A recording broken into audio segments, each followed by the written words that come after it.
Everyone, welcome to my channel teachers talk. कैसे हैं आप लोग? आशा करती हूँ कि आप लोग अच्छे होंगे और अपनी तैयारी में लगे होंगे। जैसा कि मैंने पहले भी कहा था कि अपनी जो तैयारी है उसको निरंतर अपनी बनाए रखें, चाहे वो धीमी गति से ही चले लेकिन निरंतर चले, जिसका परिणाम आज जो सहायक माध्यमिक आचार्य, ठीक है, माध्यमिक आचार्य की जो नियमावली आप लोगों के सामने आई है उसकी मैं ये ओरिजिनल जो कॉपी है वो लेके आई हूँ। और तो चलो, एक निराशावादी माहौल से थोड़ी बहुत आप सभी को राहत मिली होगी और लगभग 26,000 माध्यमिक आचार्य के पद अभी खाली हैं। तो यह आप लोगों के लिए काफ़ी अच्छी अपॉर्चुनिटी होगी, खास करके उन विषयों के लिए भी और भी अच्छी अपॉर्चुनिटी होगी जिसके नियुक्ति अभी तक नहीं होती थी। उसकी कोई एक जो उस विषय की कोई नियुक्ति नहीं होती थी, उसे दूसरे विषय के साथ ऐड कर दिया जाता था। जैसे देखो, टीजीटी की होती थी तो उसमें सब्जेक्ट कॉम्बिनेशन होता था, लेकिन अब सभी विषयों के अब अपने अपने विषयों में सभी एग्जाम लिखेंगे, लेकिन है वही कि इसमें स्नाकोत्तर, ठीक है, इसमें पीजी जो माध्यमिक आचार्य की जो ये नियमावली आई है उसमें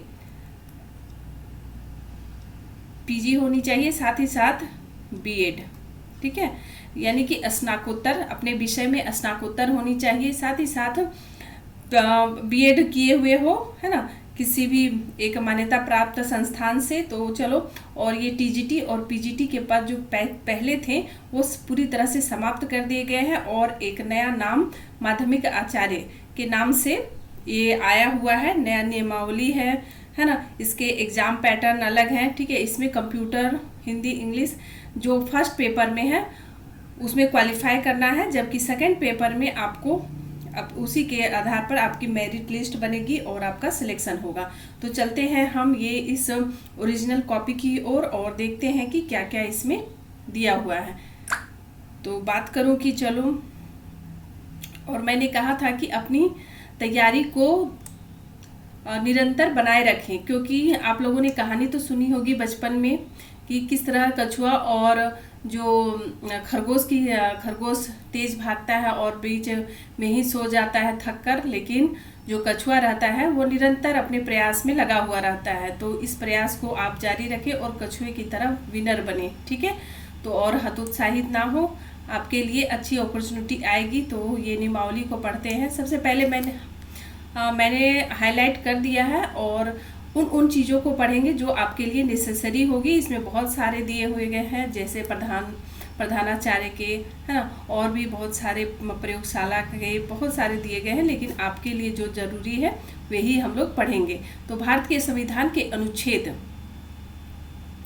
309 के परंतु के द्वारा प्रदत्त शक्तियों का प्रयोग करते हुए झारखंड के राज्यपाल सभी कोटि के सरकारी माध्यमिक विद्यालयों में माध्यमिक यानी कि सेकेंडरी 9 to 12 आचार्य और प्रधानाचार्य के लिए भी है, मैंने कहा था ना आप लोग को, और इसी के लिए, लेकिन हमें किससे जाननी है?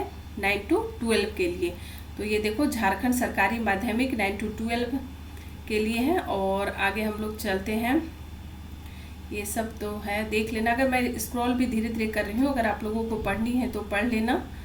और अगर ओरिजिनल आपको इसकी कॉपी चाहिए तो मैं नीचे पिन कर दूंगी, आप लोग उसे देख भी लेना या प्रिंट आउट करके निकाल लेना अगर पढ़नी हो तो। और देखो, ये माध्यमिक आचार्य, इसकी देखो वेतनमान क्या होगी।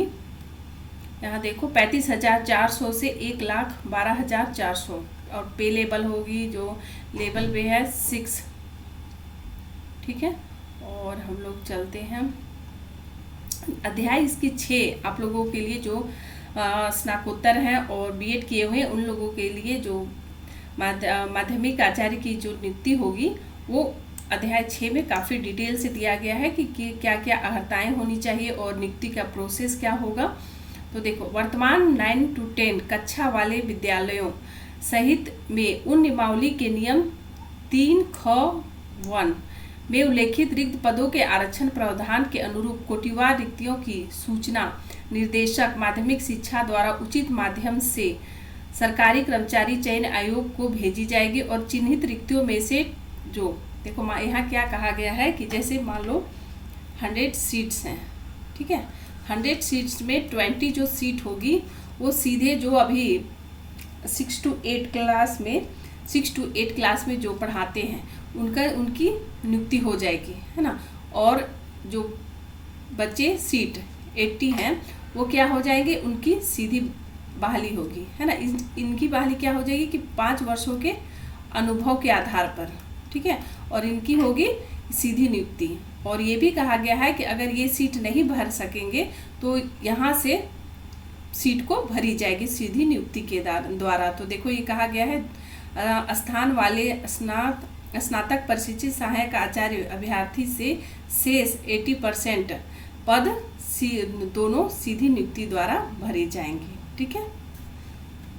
देखो 5 वर्षों का अनुभव होना चाहिए, यहाँ पर देखो ये सब दिया हुआ है। और देखो स्नातकोत्तर, यहाँ देखो 92 स्तर पर पढ़ाए जाने वाले विषयों में से जो जिनके सब्जेक्ट हैं, जैसे कोई साइंस में, कोई केमिस्ट्री, कोई बायोलॉजी, कोई अपने सब्जेक्ट मैथ, या एसएसटी में कोई जैसे पॉलिटिकल साइंस, हिस्ट्री, ज्योग्राफी से किए हुए हैं स्नातकोत्तर यानी पीजी किए हुए अपने विषय में, तो वे ही इस फॉर्म को भर सकते हैं, है ना, ठीक है। और साथ ही साथ वे बीएड होने चाहिए। देखो 45 कम से कम 45% अंकों के साथ सहित स्नातकोत्तर और राष्ट्रीय अध्यापक शिक्षक परिषद मान्यता प्राप्त में बीएड किए हुए हैं, ठीक है। ये सब अर्हताएँ हैं, ठीक है। तो ये सब आप देख लेना, जिनकी अर्हताएँ पूरी हो रही है वे अपने इस फॉर्म को फिल करें, ठीक है। और देखो इसमें टोटल कितने सब्जेक्ट्स हैं, 34, टोटल 34 विषय से संबंधित वैकेंसी आई है, ठीक है। टोटल 34 विषय हैं इसमें। और देखो इसमें जो कंप्यूटर साइंस किए हैं, है ना, उन लोगों के लिए ये सारी कंडीशन दी गई है। इन कंडीशन को जो फिल करते हैं तो वो इस फॉर्म को भर सकते हैं, ठीक है। अब हम थोड़ी चलते हैं कि इसमें एज लिमिट क्या है। तो एज लिमिट की बात करें तो जिस पंचांग वर्ष में नियुक्ति के लिए विज्ञापन निकाला जाएगा, ठीक है, जिस पंचांग वर्ष में निकाला जाएगा उस वर्ष की 1 अगस्त को उम्मीदवार की आयु न्यूनतम 21 वर्ष अथवा अधिकतम कोटिवार निम्न रूपेण होनी चाहिए। यानी कि जो जनरल कैटेगरी के हैं, अनारक्षित कोटि की, उनकी 40 वर्ष, और विकलांग जो दिव्यांग है उनकी 45 वर्ष, ठीक है। ये सब आर्थिक रूप से कमज़ोर होनी चाहिए, सारे देख लेना। और महिला के लिए अच्छी अपॉर्चुनिटी है कि वो 43 तक, चाहे वो जनरल हो, है ना, और रिजर्व कैटेगरी के हो, जो भी हो, उनकी आयु इतनी होनी चाहिए। और दिव्यांग जो है 48, ठीक है। और अनुसूचित जाति, अनुसूचित जनजाति, ये सबको 45, ठीक है। और साथ ही साथ देखो इसमें जांच परीक्षा निम्नवत होगी। किस तरह होगी, जो प्रश्न पत्र 1, 2 एग्जाम होंगे, प्रश्न पत्र 1 और प्रश्न पत्र, चलो 1 क ही कहती हूँ और इसे ख, ठीक है। और इसमें क्या होगा, इसमें सामान्य ज्ञान होगा, सामान्य ज्ञान, कंप्यूटर संचालन की सामान्य ज्ञान होनी चाहिए जानकारी सहित, ठीक है। और साथ ही साथ क्या होगा, हिंदी भी होगी, ठीक है, जनरल साइंस, और उसके बाद कंप्यूटर सहित, है ना। उसके बाद क्या होगी, हिंदी भी होगी, इंग्लिश भी होगी। लेकिन इसमें ये राहत की बात है कि इसमें सिर्फ कितनी लानी है, 30%, देखो 30% अंक होनी सिर्फ लानी है, तभी ये पेपर आपका जो पेपर ख है वो जांच होगी, ठीक है, वो क्या होगी, जांच होगी। तो इसे क्वालिफाई करना है, ठीक है। तो अगर इसके लिए जो डिटेल सिलेबस हम नेक्स्ट बार समझेंगे जब आएगी इसकी डिटेल सिलेबस, अभी तो सिर्फ नियमावली बनी है, ठीक है। और ये देखो यहाँ मैंने कहा था कि 33% अंक प्राप्त करना अनिवार्य होगा, ठीक है। परंतु जिस अभ्यर्थी द्वारा 33 अंक प्राप्त नहीं किया जाएगा उसके प्रश्न पत्र 2 की उत्तर पुस्तिका का मूल्यांकन नहीं किया जाएगा, ठीक है। इसलिए क्वालिफाई करनी जरूरी है। और यहाँ पर देखो पत्र 2 जो पत्र 2 है जिसके द्वारा जिससे ही मेरिट लिस्ट बनेगी, उसमें प्राप्त अंकों के आधार पर मेधा सूची तैयार की जाएगी, परंतु यह न्यूनतम 50% लाना जरूरी है। ठीक है, ऐसा नहीं है कि ऐसे ही मेधा सूची हो जाएगी। अगर 50% अंक आप नहीं लाते हो तो आपकी मेधा सूची में नाम नहीं आएगी, है ना। और जो ST SC है उन लोगों के लिए 45, ठीक है 45 है। ये सब हो गया, बस यही सब दिया हुआ था। और आप मेन पॉइंट ये है, अब मैं बताती हूँ कि मेन पॉइंट ये तो अध्यापक आता है जो पहले से ही कार्यरत हैं, है ना, टीचिंग लाइन में। तो इसमें जो सबसे बड़ी बात है कि जो पहले इसमें बहुत सारे स्टूडेंट काफ़ी नाराज़ होंगे, क्योंकि जो पहले TGT की आती थी वैकेंसी, उसमें सब्जेक्ट कॉम्बिनेशन होती तो थी, लेकिन साथ ही साथ उसमें ग्रेजुएशन लेवल की होती थी। लेकिन ये जब आई है, जो 2016 के बाद ये आई है वैकेंसी, TGT कहो तो माध्यमिक आचार्य को जो कंबाइंड कर दिया गया है TGT PGT को, तो उसमें क्या है कि अब सब्जेक्ट कॉम्बिनेशन का कोई प्रॉब्लम नहीं है। अब सबको अपने अपने विषय पर जो स्नातकोत्तर किए हैं वे उन्हीं के सब्जेक्ट के अकॉर्डिंग वैकेंसी आएगी और वे फॉर्म को फिल कर देंगे।